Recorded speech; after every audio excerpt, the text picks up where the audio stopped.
Hello everyone, this is Sakshi Agrawal here in front of you all with a new topic that is small scale and cottage industry. So आज का ये topic उन सभी के लिए important रहेगा जो कि CTET D triple S P K V S N V S या फिर रीड का एग्ज़ाम दे रहे हैं या फिर कोई ऐसा एग्ज़ाम दे रहे हैं जिसमें टॉपिक कवर होता हो।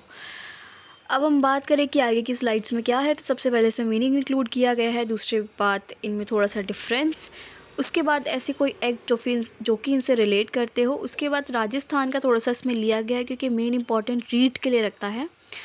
राजस्थान में स्मॉल स्केल या फिर कॉटेज इंडस्ट्री में कौन कौन सी इंडस्ट्रीज़ इंक्लूड होती है, इसमें वो सब लिए गए हैं।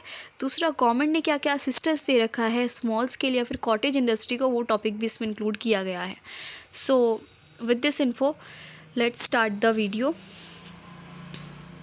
सबसे पहले जैसा कि हम इसकी बात करेंगे मीनिंग की, तो मीनिंग क्या होता है स्मॉल स्केल इंडस्ट्री का, स्मॉल लेवल पे ही खुली होती है जैसा कि आपको इसके नाम से पता चल रहा है। इनिशियली इन्वेस्टमेंट इसकी 1 करोड़ हुआ करती थी, पर अब इसकी इन्वेस्टमेंट को इंक्रीज़ करके 5 करोड़ कर दिया है। यानी कि ऐसा कोई इंडस्ट्री जो कि स्मॉल स्केल पे ओपन हुआ हो, उसकी इन्वेस्टमेंट 5 करोड़ तक की हो, वो लोग स्मॉल स्केल इंडस्ट्री के अंदर फॉल करेंगे। वहीं अगर हम बात करें कॉटेज इंडस्ट्री की, तो cottage industries are very small and are established in cottages और ड्वेलिंग प्लेसेस। ड्वेलिंग प्लेसेस क्या होता है, बेसिकली घर जैसी जगह, यानी कि कोई ऐसा बिजनेस जो कि ऐसी इंडस्ट्री जो कि घर में से ही खुली हो, घर के लोग ही उसमें काम में लगे हो, गृह उद्योग कह सकते हैं, तो वो सारा कॉटेज इंडस्ट्री के अंदर आता है। आगे हम बात करेंगे इसके डिफरेंस की, small scale industry versus cottage industry. तो सबसे पहले स्मॉल स्केल इंडस्ट्री के अंदर क्या है, आउटसाइड की लेबर को हायर किया जाता है, यानी कि बाहर के लोगों को हम क्या करते हैं, अपनी इंडस्ट्री के अंदर रखते हैं एज लेबर।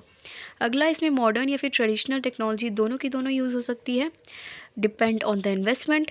अगली बात करें कॉटेज इंडस्ट्री की, तो इसमें इनसाइड लेबर होती है, यानी कि घर के लोग ही लेबर के रूप में काम में लिए जाते हैं, जैसे कि महिलाएं हो गई, बच्चे हो गए, पुरुष हो गए, ये सब यूज़ किए जाते हैं एज लेबर।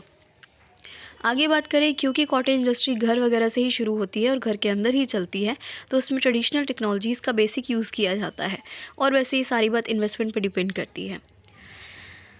आगे हम देखें एमएसएमई एक्ट 2006 या फिर micro small medium enterprises development act 2006। तो इसके अंदर क्या किया गया है कि एंटरप्राइजेस को क्लासीफाई किया गया है 2 टर्म्स के अंदर, that is first manufacturing enterprises और दूसरा सर्विस एंटरप्राइजेस। मैन्युफैक्चरिंग एंटरप्राइजेस के अंदर उनको रखा गया है जो या तो मैन्युफैक्चर करती हो या फिर प्रोडक्शन करती हो गुड्स का, पर सर्विस एंटरप्राइजेस के अंदर उनको रखा गया है ऐसी इंडस्ट्रीज जो कि क्या करती हो, सर्विस को रेंडर करती हो या फिर सर्विस का डिस्ट्रीब्यूशन करती हो। आगे बात करें तो अगला है कि कंट्रीब्यूशन क्या है स्मॉल स्केल इंडस्ट्री का। तो स्मॉल स्केल इंडस्ट्री 80% कंट्रीब्यूट करती है पूरे मैन्युफैक्चरिंग सेक्टर में जितने भी एम्प्लॉयमेंट मिली हुई है लोगों को, यानी कि एम्प्लॉयमेंट सेक्टर मैन्युफैक्चरिंग सेक्टर में जितना भी है उसका 80% कौन कंट्रीब्यूट करता है, स्मॉल सेक्टर कंट्रीब्यूट करती है। अब इसमें मैंने कंट्रीब्यूशन ऑफ कॉटेज इंडस्ट्री इसमें इसलिए नहीं ले सकती कि उसमें घर के लोगों को ही हायर किया जाता था, अभी हमने डिफरेंस में देखा था। आगे देखें तो it contribute significantly towards the economic growth of the nation with over 39% of the industrial production, यानी कि इंडस्ट्रियल प्रोडक्शन से जितनी भी इनकम एक कंट्री को जनरेट होती है तो उसमें 39% स्मॉल स्केल का सेक्टर का पोर्शन रहता है।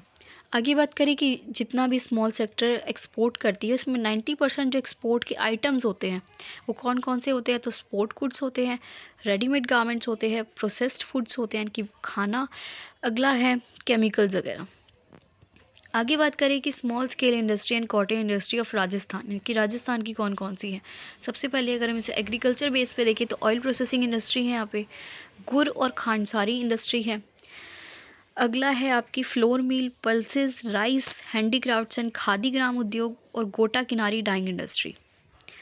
आगे बात की जाए तो एनिमल बेस्ड या फिर स्मॉल कॉटेज इंडस्ट्रीज पे देखा जाए तो लेदर इंडस्ट्री है, आइवरी इंडस्ट्री है जिसके लिए जयपुर फेमस है। पिछली बार एक क्वेश्चन भी आया हुआ था कि आइवरी फेमस तो है पर वो राजस्थान की कौन सी सिटी के लिए, तो भाई जयपुर के अंदर आइवरी का सबसे ज़्यादा काम होता है, तो आइवरी इंडस्ट्री के लिए जयपुर फेमस है। अगला एनिमल की बोन क्रशिंग इंडस्ट्री, क्योंकि यहाँ पे बहुत सारे एनिमल्स होते हैं तो उनकी बोन्स वगैरह की क्रशिंग इंडस्ट्री भी यहाँ पे होती है। आगे animal forest based in small scale industry and cottage industry, यानी कि फॉरेस्ट बेस्ड देखा जाए तो वुड वर्क इंडस्ट्री होते हैं, यहाँ पे शीशम और बबूल के पेड़ होते हैं जिससे ड्रम, टेम्बोरिन और टॉमटेम नाम के म्यूजिकल इंस्ट्रूमेंट्स का क्रिएशन होता है। अगर पेपर इंडस्ट्री देखा जाए तो एक बहुत बड़ी पेपर इंडस्ट्री है यहाँ पे, होममेड पेपर इंडस्ट्री। राजस्थान के कौन सी शहर में है ये, गुसुंडा शहर में है।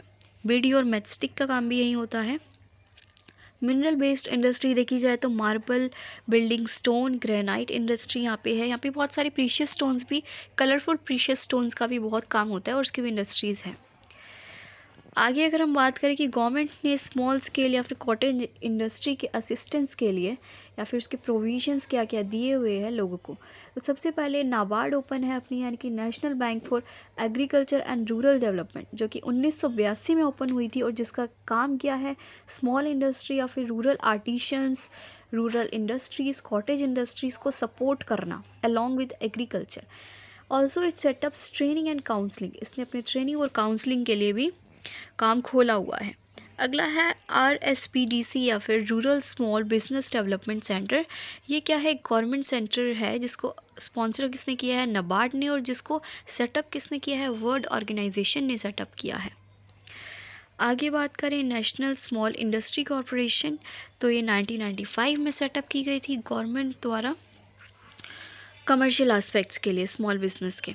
अगला है small industry development fund SIDF, setup कब हुआ था, 1986 में हुआ था, रीफाइनेंस के लिए, यानी कि जिनको फाइनेंस की ज़रूरत है उनको फाइनेंस प्रोवाइड करने के लिए इसे ओपन किया गया था। आगे है small industry development bank of India या फिर SIDBI भी कह सकते हैं, 1989 में ओपन हुई थी अमलगमेशन से।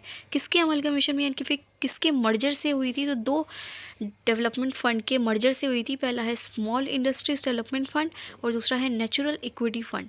आप चाहे तो इनके स्नैप्स ले सकते हैं या फिर कहीं इन्हें राइट डाउन कर सकते हैं, what ever you think fit with you. So with this the video ends. एक बार इसको रिवाइज कर लेते हैं। हमने सबसे पहले देखा था कि भाई स्मॉल स्केल इंडस्ट्री और कॉटेज इंडस्ट्री क्या होता है। तो हमने देखा था कि स्मॉल स्केल इंडस्ट्री क्या है, जिसमें मिनिमम इन्वेस्टमेंट कितनी हो, 5 करोड़ तक फॉल करती हो। कॉटेज इंडस्ट्री हमने देखा था ऐसी इंडस्ट्रीज जो कि कॉटेजेस में या फिर ड्वेलिंग हाउसेस में या फिर मतलब घर की जगह पर बनी हुई होती है, थोड़े स्मॉल लेवल पे होती है घर। आगे हमने इसके डिफरेंस देखे थे। स्मॉल स्केल इंडस्ट्री का डिफरेंस क्या है कि इसमें आउटसाइड के लेबर को हायर किया जाता है, पर वहीं अगर कॉटेज इंडस्ट्री में देखें तो घर की लेबर का यूज़ किया जाता है, जैसे कि महिलाएं हो गए, बच्चे हो गए, पुरुष हो गए। आगे हम देखें तो स्मॉल स्केल इंडस्ट्री क्योंकि उसमें इन्वेस्टमेंट ज़्यादा होती है और आउटसाइड लेबर होती है, तो वहाँ पे वो ज़्यादा बड़े लेवल पे होती है एज़ कम्पेयर टू कॉटेज।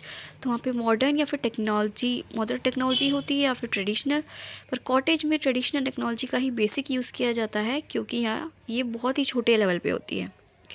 आगे अगर हम देखें तो MSME एक्ट हमारा 2006 क्या कहता है कि हमने एंटरप्राइजेस को 2 टाइप से डिवाइड किया हुआ है। पहला है मैन्युफैक्चरिंग एंटरप्राइजेस, दूसरा है सर्विस एंटरप्राइजेस। मैन्युफैक्चरिंग एंटरप्राइजेस में उन एंटरप्राइजेस को डाला हुआ है या फिर उन इंडस्ट्रीज़ को डाला हुआ है जो या तो मैन्युफैक्चरिंग का या फिर प्रोडक्शन ऑफ गुड्स का काम करती है, और सर्विस एंटरप्राइजेस में उनको डाला हुआ है जो सर्विस का डिस्ट्रीब्यूशन या फिर उसका रेंडर करते हैं।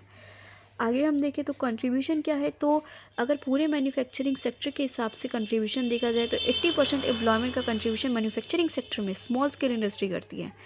अगर वहीं देखा जाए तो इकोनॉमिक ग्रोथ में इंडस्ट्रियल प्रोडक्शन में 39% पोर्शन इसका होता है।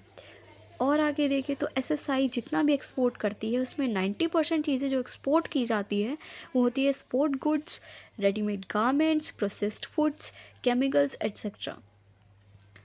आगे देखिए तो राजस्थान के अंदर मतलब ऑप्शन में आ सकता है आपको कि भाई इसमें से टिक करो कि राजस्थान की स्मॉल स्केल इंडस्ट्री किस किस बेसिस पे है। तो आपको बस इसके नाम एक बार अपने 2-4 बार वीडियो देखनी है या फिर 2-4 बार ये वर्ड्स देखने हैं, आपको याद हो जाएगा। ऑयल प्रोसेसिंग की इंडस्ट्री यहाँ पे, गुड़ और खांडसारी की, फ्लोर मिल की, पल्सेस की, राइस की, हैंडीक्राफ्ट्स की, खादी ग्राम उद्योग की, गोटा किनारी की, डाइंग की, ये सारी इंडस्ट्री है यहाँ पे। एनिमल बेस्ड इंडस्ट्री देखी जाए तो लेदर इंडस्ट्री है, आइवरी इंडस्ट्री है जो कि जयपुर जिसके लिए फेमस है, एनिमल्स के बोन क्रशिंग इंडस्ट्री है। फॉरेस्ट बेस पे देखा जाए तो वुड वर्क इंडस्ट्री है, बबूल और शीशम के पेड़ यहाँ पे मिलते हैं जिनसे बहुत सारे म्यूजिकल इंस्ट्रूमेंट्स का क्रिएशन किया जाता है। पेपर इंडस्ट्री में देखें तो राजस्थान का घुसुंडा बहुत ही फेमस है, यहाँ पे हैंडमेड पेपर इंडस्ट्री भी है। बीड़ी और मैच स्टिक का भी यहाँ पे काम होता है। बैम्बू स्टिक्स भी यहाँ पे होती है, घर वगैरह या फिर और गेम्स वगैरह बनाने में यूज़ किया जाता है उसका। मिनरल बेस्ड इंडस्ट्री भी है जिसमें marble, building stone, granite industry भी है यहाँ पे। यहाँ का जो स्टोन होता है, जो भी वो मिलते हैं यहाँ पे स्टोन्स वगैरह, वो क्या होते हैं, कलरफुल स्टोन्स के लिए बहुत फेमस है। आगे की बात करें कि गवर्नमेंट ने इनको क्या क्या असिस्टेंस दिया हुआ है, तो सबसे पहले गवर्नमेंट ने नाबार्ड ओपन की हुई है जो कि 1982 में खुली थी। इसका काम क्या है कि छोटे जो भी लघु उद्योग है उनको सपोर्ट करती है और इसने ट्रेनिंग सेंटर भी खोले हुए हैं। अगली बात करें RSPDC की या फिर rural small business development centre की, तो इसे स्पॉन्सर किया है नाबार्ड ने और इसको सेटअप किया है वर्ल्ड ऑर्गेनाइजेशन ने। आगे अगर हम NSIC की बात करें तो 1995 में खुला था ये। NSIC national small industries corporation. अगली small scale industries development fund कब खुला था, तो 1986 में खुला था। सिड भी बहुत ज़्यादा इंपॉर्टेंट हो जाता है, 1989 में खुला था। दो फंड के या फिर दो डेवलपमेंट इंडस्ट्रीज़ के अमलगमेशन से हुआ था। एक तो था अपना स्मॉल इंडस्ट्रीज डेवलपमेंट फंड और दूसरा था natural equity fund. So with this the video ends. I hope you like the video, and if you like, press the like button. If you dislike, press the dislike button, because your comments are important. Then subscribe my channel. Thank you. Have a nice day.